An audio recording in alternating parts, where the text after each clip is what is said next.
6월 모의평가 나지문입니다. 자, 요즘 너무 바쁘고 얼마 전도 아파서 영상이 좀 미뤄지게 됐는데 굉장히 또 죄송한 마음을 가지고 있습니다. 그래서 최대한 빨리 마무리를 좀 해보겠습니다. 19세기 말부터 서구의 기본권 사상이 알려지면서 민권에 대한 논의가 구체화되었습니다. 19세기, 20세기 이런 표현들이 집중하기보다는 근대의 느낌이 좀 난다 이렇게 좀 받아들이시면 될 것 같아요. 괜찮으시죠, 그죠? 그리고 서구의 기본권 사상이나 아니면 민권에 대한 논의, 민권이라는 것은 결국엔 백성들의 권리 이런 걸 말하는 거니까 서구의 기본권 사상, 민권에 대한 논의를 보니까 이 조선에서 근대화가 좀 이룩되는 것 같은데 이렇게 우리가 받아들이면 될 것 같아요. 그죠? 이모군란 이후 급진개화파는 사회개혁의 힘 중 하나로 민권 신장에 관심을 기울였습니다.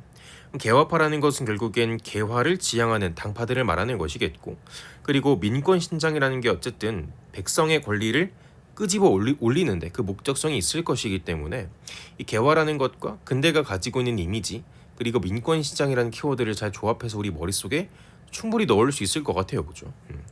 참고로 이제 개화파, 이모군란 이런 표현들은 25학년도 수능 가나형 지문에 이미 출제가 된 적이 있습니다. 우리가 수업 시간에 다루기도 했었고요, 그죠? 6.1주는 근대 국민국가 달성을 위해 필요한 존재로 민에 주목하였습니다. 민이라는 것은 결국엔 백성이라는 뜻일 거고요. 그리고 이제 민권 신장이 그들의 목표이기 때문에 당연히 민에 주목할 수밖에 없을 것 같아요, 그죠? 괜찮으시죠, 그죠? 그리고 우리가 25수능을 읽었기 때문에 조금 개화라는 것의 배경 지식을 좀 써먹어 본다면 어쨌든 급진개화파, 그러니까 이모군란 이후, 갑신정변 이후, 그러니까 이 개화파가 가지고 있었던 개화의 이미지는 어땠어요? 기본적으로 천부 인권 사상을 바탕으로, 그러니까 사람들이 모두가 평등하고 권리를 가지고 있고 이런 생각을 바탕으로 개화 실행의 주체를 국민 구성원 모두로 설정했잖아요, 그죠? 근데 그렇기 때문에 이 사람들에게 개화를 설득하는 게 중요했고, 그렇기 때문에 이 사람들에게 자유평등의 가치 그리고 이제 주권, 스스로의 권리 이런 거에 대한 인식 확장이 중요했단 말입니다. 그죠?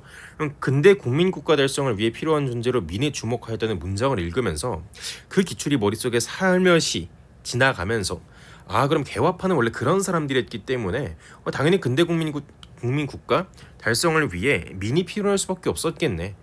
그 사람들의 개화 개념은 그랬었기 때문에 이런 식으로 좀 접근해주면 좋을 것 같아요, 그죠? 그는 민에게는 절대적인 천부 인권 이외에 사회계약에 의한 상대적인 권리인 인위적인 권리가 있고, 두 권리를 실질적으로 보장하기 위해서 근대적인 법률의 제정과 시행에 필수적이라고 강하게 주장했습니다. 우리 육일준 선생이 뭐라고 얘기했냐면, 백성들에게는 천부 인권, 하늘이 부여한 인권도 있지만 사회 계약에 의한 상대적인 권리인 인위적인 권리가 있고, 그럼 인위적이라는 것은 사람이 만들었다 이런 뜻이니까 사회 계약이 어쨌든 사람이 한 계약이잖아요, 그죠? 그러니까 사람들에 의해서 서로에 의해서 부여된 인위적인 권리도 있고 하늘이 부여한 절대적인 권리도 있다. 근데 이 두 권리를 실질적으로 보장하려면 근대적인 법률과 그 다음에 그것의 제정과 그리고 그것의 시행이 필수적이라고 주장했습니다. 그 말은즉슨 무엇을 전제하는 거죠? 권리를 보장하기 위해서 법률의 제정과 시행이 필수적이라고 얘기하는 것은 지금 조선의 상황으로는 이 백성들의 두 가지 권리를 보장해 줄 수가 없다고 생각하는 것이고, 그래서 이제 우리도 다른 해외 국가들과 마찬가지래 근대적인 법률의 제정과 그것의 시행을 역설을 할 수밖에 없었겠죠, 그죠? 이 육일준이라는 사람의 목적성은 결국엔 근대 국민국가 건설이고, 그것을 위해선 민이 가지고 있는 권리를 보장할 수 있어야 되는데 지금 가지고 있는 인프라나 배경 같은 걸 활용해서는 그걸 달성할 수가 없어 보입니다. 그렇기 때문에 충분히 납득할 만한 문장인 것 같아요, 그죠? 하지만 그에게 민은 무지한 존재였기 때문에 교육받지 않으면 사회 혼란을 초래할 수 있는 존재로 간주되었습니다. 그럼 육일준의 입장에서는 뭐예요? 민이라는 존재들이 절대적인 권리와 인위적인 권리를 모두 가지고 있고 그것을 보장해줘야 되지만, 그리고 자유평등 근대 국민국가를 이룩해야 되지만 지금 상황에서는 교육하지 않으면 문제가 될 수 있다. 아무것도 모르는 애들이다. 그러니까 우리가 나서서 그것을 교육해줘야 된다. 어쩌면 개화 개념이랑 조금 맞물릴 수 있을 것 같아요, 그죠? 동의할 수 있습니다.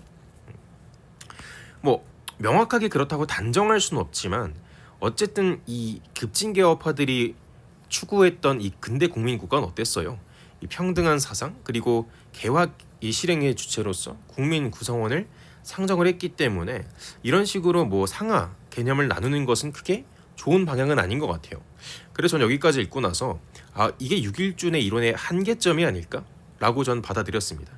그러니까 이게 한계다라고 무조건 그렇다라고 단정할 수는 없을 것 같은데 맥락상 근거가 조금 부족한 느낌은 드나 6.1준이라는 사람이 급진개화파고 급진개화파의 입장에서 이 근대 국민국가 건설을 지향한다면 어쨌든 이 사람과 사람 간에 차등이나 계급을 나누는 것은 좋진 않은 것 같은데 그러면 어쨌든 6.1준의 이론에도 허점이 있는 거 아닐까?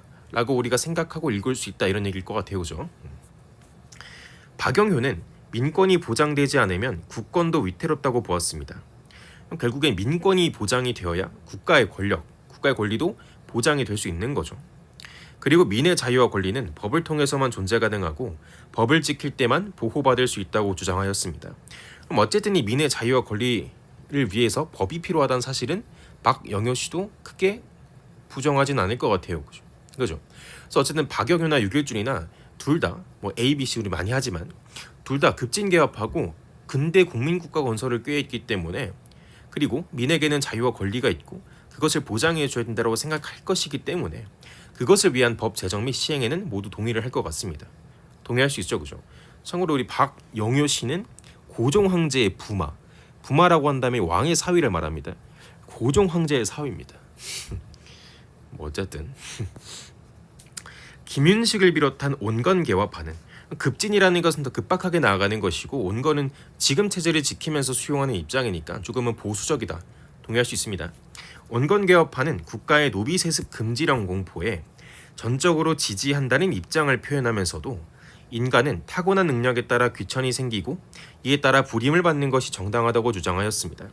그럼 딱 읽었을 때 어떤 생각이 들어야 되냐면 이 급진개혁파의 주장과 다르다는 건 당연한 거고요. 조금은 모순적인 입장이지 않을까라고 우리가 좀 생각을 해볼 수 있을 것 같아요. 그러니까 왜냐하면 노비 제도를 철폐한다? 거기에다 전적으로 동의한다? 그럼 어쨌든 천부적인 나의 신분이나 아니면 내가 타고난 능력 이런 것들에 따라서 좀 정해지는 게 아니고 어쨌든 자유평등 이런 걸로 그러니까 여기서의 능력이라는 게 내가 능력이 있는데 못해 이게 아니고 내가 태어나서 부여받은 역할 이런 걸로 살아가는 게 아니고 그러면 내가 나의 삶을 꾸려갈 수 있다는 거에 동의하는 것 같은데 그럼에도 불구하고 인간이 타고난 능력에 따라 귀천이 생긴다고 주장하는 걸 보면 아직까지 전통적인 관습에서 못 벗어나는 거죠. 되죠.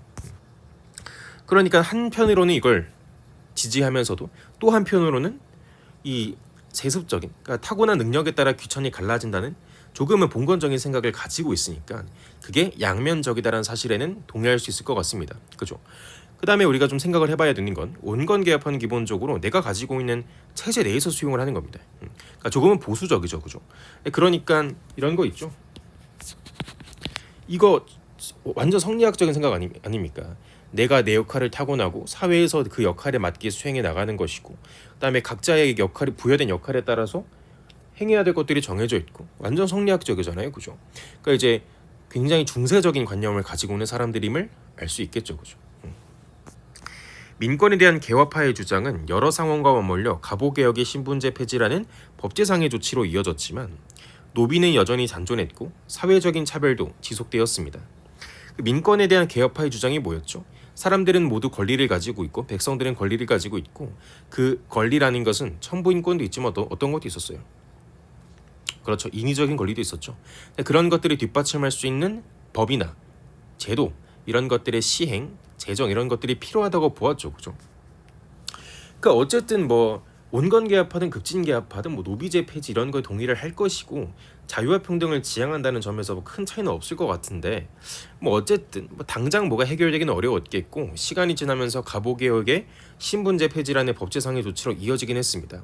그럼 어쨌든 이것은 개화파의 주장과 좀 일맥상통하는 것이겠죠. 그렇지만 노비는 잔존했고 사회적인 차별도 지속되었습니다. 그러면 노비가 잔존했고 사회적인 차별이 지속되었다는 것은 두 글자 한계 또 문제가 있음을 알 수 있습니다. 되죠. 이러한 상황에서 독립협회는 자유와 평등은 하늘이 준 권리 두 글자로 천부라고 부릅니다. 하늘이 부여했다. 천부 권리임을 근거로 노비 소유와 매매를 맹렬히 비판했습니다.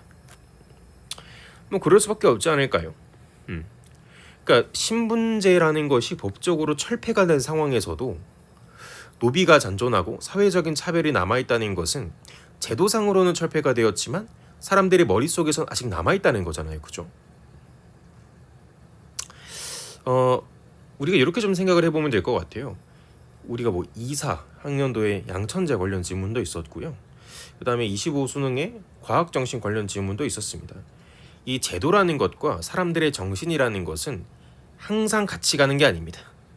그러니까 양천제도 마찬가지로 법적인 신분은 2개였지만 사회적으로는 4개로 나눠졌었고, 그리고 이제 옌프나 천도슈 같은 사람들이 주장했던 것처럼 과학기술만 받아들이고 그것을 제도화한다고 해서 완벽하게 우리가 과학을 컨트롤할 수 있는 것도 아니었습니다. 왜 그러냐면 기본적으로 과학 정신이 이식되지 않았기 때문이라고 생각했던 거죠. 그러니까 어디서든지 제도랑 사람들의 인식의 괴리는 있을 수밖에 없어요. 동의하시죠? 그러니까 실제로 이제 대한민국에서 이 대한제국이 끝나고 대한민국이 건설이 되고 초대 대통령의 그러니까 뭐라고 표현해야 될까요? 초대 대통령이 이제 뭐라고 표현해야 되죠? 임용은 좀 그렇잖아, 그지? 당선? 표현이 좀 그렇네요. 하여튼 초대 대통령이 결정이 되었을 때 대통령이라는 민주적인 제도 속의 인물이 아니고 그냥 왕처럼 생각했던 분들도 꽤나 계셨습니다. 그러니까 이처럼 제도라는 것과 사람들의 인식이라는 것은 항상 같이 가는 건 아닙니다. 그 타이밍이 좀 다를 수 있어요. 그거랑 같은 맥락으로 좀 읽어보시면 될 것 같은데요. 이런 상황에서 독립협회는 자유와 평등은 천부 권리임을 근거로 노비 소유와 매매를 맹렬하게 비판했습니다. 독립협회 입장에서는 어쨌든 뭐 독립을 지향하는 협회겠지만 뭐 어쨌든 사회적인 차별이나 노비 잔존 같은 문제를 좀 건드렸었을 거고, 이런 문제가 생긴 것은 뭘까요? 노비 소유나 매매 이런 것들이 생겼던 이유는 뭘까요? 사회적인 인식이 아직 잔존해 있었기 때문이겠죠. 이런 것들을 뒤집어 엎으려면 어떻게 해야 돼요? 사람들의 정신을 다시 이식해야 됩니다. 그래서 이제 천두시 엠프 같은 사람들이 나오는 거고, 일제강점기에도 신분 차별이 이어지는 가운데 차별받던 백정이라는 것은 백성의 오타가 아니고요. 그 천한 일을 하시는 분들이 있죠. 그러니까 대표적인 백정인 그런 사람들 있죠. 그 축산업에 종사하시는 분들. 백정들의 인권 존중을 요구하는 형평운동이 전개되었습니다. 결국에는 백정들도 노비와 마찬가지로 사회적인 차별을 받고 있었던 거지. 그러니까 이런 사람들이 들고 일어난 이유는 뭐예요? 이 사회적으로는 아직 차별이 잔존해 있기 때문이겠죠. 그러니까 제도적으로는 다 철폐가 됐는데 사람들이 아직도 본인들을 차별하기 때문에 그것에 반발해서 일어났다라고 우리가 읽어볼 수가 있겠죠. 그죠?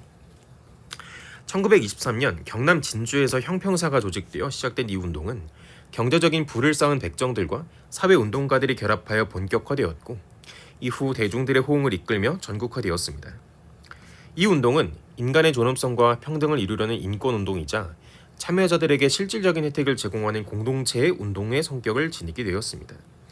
당연히 이제 인간의 존엄성과 평등을 이루려는 인권운동가들이 들어올 수밖에 없어요. 왜냐하면 이 형평운동의 가장 으뜸의 목적이 뭡니까? 사회적인 차별을 없애자 이거 아닙니까? 그러니까 모든 인간은 존엄하고 모든 인간은 평등의 가치를 가져야 된다. 이게 이들이 추구하는 것이기 때문에 그 인식을 바꿔놓기 위해서 형평운동을 한 거니까 당연히 이런 것들은 괜찮을 것 같고요. 그럼 실질적인 혜택을 제공하는 성격을 지녔더니 왜 나온 걸까요, 대체? 이 형평운동이 왜 나온 거죠? 제도적으로는 철폐가 됐으나 어쨌든 사회적으로는 잔존하기 때문에 개개인이 체감하는 혜택은 없을 거란 말입니다. 그죠? 그러니까 제도적으로 땅땅하면 뭐해? 이미 사회적 차별은 남아있기 때문에 개인이 체감할 수는 없는 거예요. 그 말은 즉슨 실질적인 혜택이 제공이 안 됐다 이 소리지. 그러니까 형평운동은 그런 부분을 건드려서 그런 문제들을 해결하기 위해 노력을 했었겠죠. 그죠? 이 운동의 도화선이 교육차별이었던 만큼 사회적인 대우를 받으려면 소양을 갖춰야 한다는 인식에 따라 교육활동이 펼쳐졌습니다. 그러니까 이 형평운동의 시발점, 출발점이 교육차별 때문에 발생했기 때문에 뭐든지 본인이 심각한 걸 더 챙길 수밖에 없겠죠. 그죠? 그리고 회원들은 인간의 존엄과 평등을 실현하기 위한 활동을 일상에서 실천하고 이를 제도화하고자 분투했습니다. 그러니까 제도적으로 먼저 폐지가 되었지만 그게 지금 사회적인 인식이 개선으로 이어지진 않았던 거잖아요. 그죠? 그러니까 반대로 가는 거지.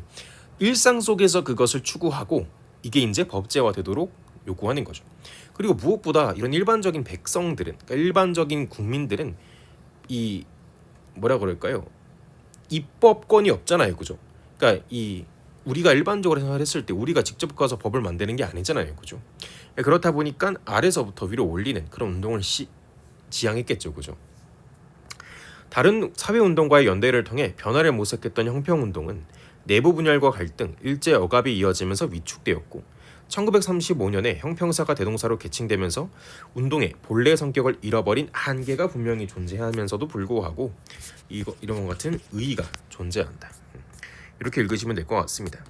그러니까 사실상 이제 가와 나는 이 차별을 받는 것에서, 그러니까 가의 경우에는 사실 실제로 제도적인 차별이 존재하던 시기, 나의 경우에는 제도적인 차별이 사라졌음에도 불구하고 사람들의 인식 때문에 생겼던 사회적인 차별 문제를 다루고 있다는 점에서 공통점이 되고, 그리고 그 중심에 뭐가 있었다? 노비가 있었다는 점에도 공통점이 되겠죠, 그죠? 뭐 감히 예상해 보건데 뭐 가나영 6월이 가나영 인문지문으로 복귀를 했기 때문에 뭐 전 모르겠어요. 그냥 느낌상 뭔가 9월에는 예술이나 사회 조금 다뤄주고 수능에도 똑같이 인문 나올 것 같은 느낌이 됩니다. 그리고 이제 변함없이 이 중세 근대 그리고 뭐 성리학적 이념 이런 것들이 속속들이 출제가 되고 있기 때문에 배경 지식에 대한 복습은 철저히 이루어져야 될 것 같습니다.